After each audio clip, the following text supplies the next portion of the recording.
See, all the living beings in this world, they are transmitters and they are also receivers. What are they transmitting? Every living being is transmitting a certain frequency and they are also receiving other frequency. Now, for example, if you put a plug into a socket, then you receive electrical energy, correct, no? Like you have your mobile is going to on 20% charge, it's going to almost be drained out. You connect a plug, gradually it becomes 60, 80%, 100%, then it's like fully charged. Then you use it very well. In the same manner, the living beings connect with someone and they receive a particular type of charge, either material charge or spiritual charge. For example, if people go to clubs, parties, cabaret dances, discotheque, that they receive material charge. By going to these places, the living entities their passion gets aggravated and they become more passionate. Normally walking person doesn't remain walking, he just becomes more passionate in those places. Similarly, you go to the temple, you ring the bell, you hear the shloka recited, arati is performed for the Lord, lamp is given to everybody, kirtans are going on, prasadam is distributed, people are folding palms and wishing one another. So you get some spiritual charge and you go to those places. Or you can say pious charge. But when you meet saintly devotees and very advanced devotees, when you connect with them, then you get spiritual charge. Like Mahadanugraham. Now Prahalad got Mahadanugraham from whom? Huh? From whom? Prahalad, don't answer, I'm asking them. Prahalad Maharaj got Mahadanugraha from whom? Huh? Narada Muni, yeah, Narada Muni. Similarly, Hiranyakashipu got Abhishap due to Mahadaparad. To whom? No, Prahalad comes later. Hiranyakashipu became Hiranyakashipu not because he was hurting Prahalad. To Chatushka Maharaj, when he was Jai Vijay. Jai Vijay committed offense to 4 Kumaras, so he was cursed to become Asura. Therefore he became Hiranyakashipu. So by Mahadaparad, there is a high negative charge comes on you. Tremendous negative charge. Negative energy comes on you. So he manifested Asuric propensities. So Uti is the 7th canto. Uti is actually the vigor which comes. There are 2 types of Uti. One is spiritual, one is material. So Hiranyakashipu committed Mahadaparad and he got Asuric Uti. And Prahalad was blessed child. In his mother's womb, he got Mahadanugraham from Narada and he got spiritual Uti, that vigor, he got that. So in this way you find you can connect to your great soul and you will be able to draw that spiritual energy from their personality and then your energy level increases by that. Now, how can we get that energy from great souls? For that, your frequency and that frequency has to match. Then only there is a resonance principle. Otherwise not. Otherwise, you get very little benefit. Like sometimes you'll see there is one dog running in the road, another dog comes, ting, ting, ting, ting, it waves the tail, you see. Both are waving the tail because frequencies are matching. Correct, no? Because they are sending out frequency in what platform? Material platform. This fellow wants to do something and the other dog also wants to do the same thing.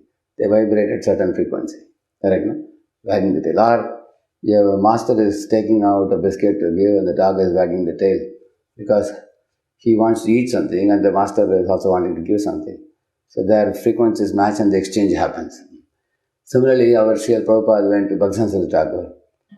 He presented something and Bhakti Thakur presented something. Their wavelength, their frequencies matched. And then Prabhupada could draw from his association. What is the proof? He said, the message of Lord Chaitanya is in the right hand, safe hands. He was very happy. On that very day, I accepted him in my heart as my spiritual master. That means the frequencies are matching. So, when everybody is emanating some energy, you are emanating, I am emanating, he is emanating, everybody is emanating energy. But we all are emanating either material energy or spiritual energy. And in spiritual energy also, when we are emanating that energy, our that wavelength, somebody has 20 cycles per second of brain, you say, no? Different wavelength everybody has. So when we emanate that frequency, if we can increase that energy level, spiritual energy level, then we experience relish and we also can distribute that relish. Like your Annamaya frequency you are emanating, or Pranamaya frequency, or Manomaya or Vijnanamaya, Anandamaya. Depending on what frequency we are situated in, with what we are emanating, based on that, one is a receiver and one is a transmitter. If you are in a high spiritual platform, then the reception also, the spiritual vibration becomes very easy. When I am very low in the platform, Guru is talking, Lord Chaitanya's ecstasy in esoteric and Prabhu's, and the boy will be asking, what time is Prasad? You're looking at the clock. Because he is vibrating at Annamaya frequency. Guru is speaking at Anandamaya frequency. So there is no match only. Correct? And that is why you find we may be coming in association, but it doesn't affect us so much. Because there is a very big frequency difference. So when there is a frequency difference, then what to do? Shastra says, don't worry. Keep surrounding yourself with spiritual energy emitting objects. Deities are emanating spiritual energy. Prasadam is emanating spiritual energy. Holy name is emanating spiritual energy. Devotees are emanating spiritual energy. Surround yourself with these things and keep yourself away from those environments and people who are emanating negative frequencies. This is the first step. So by doing that, at least you are exposing yourself to a place where slowly your energy level is likely to increase. Today you may not be receptive. Tomorrow you get one slap from Maya, then you become more receptive. Then you may receive the energy from others. That is why keeping ourselves in a good Sangha is always very good. Plus we are also chanting the holy name. Chanting the holy name is actually an earnest prayer to Krishna and Srimati Radharani, that I have come here to this place so that I can receive that spiritual energy. I have come here so that I can purify my heart. I have come here so that I can experience and practice love for God. I want to experience it. I want to practice it. So please kindly purify my heart. So this is a prayer. So more things are achieved by prayer very easily if one is sincere. So we are putting ourselves in a spiritual Sangha and we are also offering prayer for that spiritual Sangha to take effect. Then it can take effect. Over a period of time it will take effect. So from this energy level, just like a charger, when you put 20% charge, it's almost about running out, and then become 30, 40, 50. As your charge increases more and more, spiritual charge increases, you start vibrating the holy name very thrilled manner. You are ecstatically situated, you become cheerful, and everybody can see, everybody around you can understand you are doing well, and you also feel very healthy in your consciousness. And that is the purpose for which we are all here now. But no other purpose.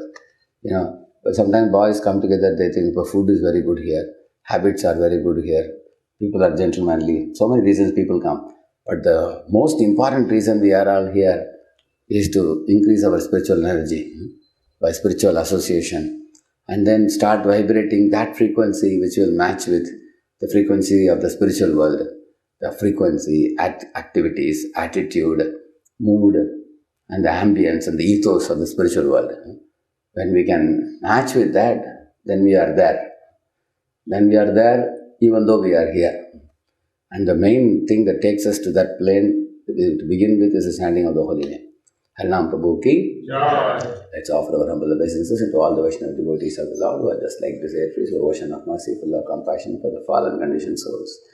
Vancha kalpatarubhyascha kripa sindhubhya eva cha patitanam pavanebhyo vaishnavebhyo namo namaha. Anantakoti Vaishnava Vrindaki, Vaishnava Thakur Srila Prabhupada ki, Namacharya Haridas Thakur ki,